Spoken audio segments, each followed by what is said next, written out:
मी इथे घेतला आहे ड्रेस शिवायला आणि ही पहा आमची पिल्लू कशी करते. मला ड्रेसेस शिवून देत नाही आहे. ती म्हणते मला घे आणि माझ्यासोबत आधी खेळ आणि मग तुझी कामं कर. तिच्यासोबत थोडी वेळ खेळली तेव्हा ती कुठे शांत राहिली. बघा कशी तोंडात बोट घालून बघत आहे मम्मी काय करते ती.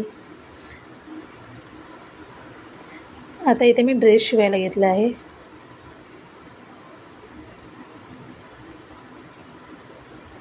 मी पंचकोनी गळा करत आहे. त्यासाठी पंचकोनी आकार कटिंग करून घेतला आहे आणि आता तो गळा जॉईन करत आहे.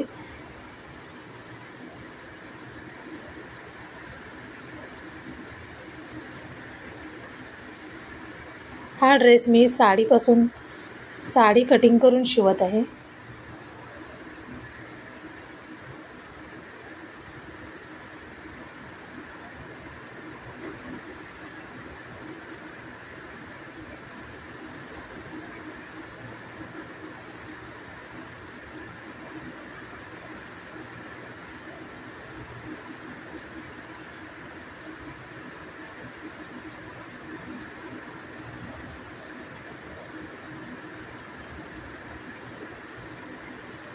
इथे मी ड्रेस पूर्ण करून घेते आणि मग तुमच्याशी बोलते.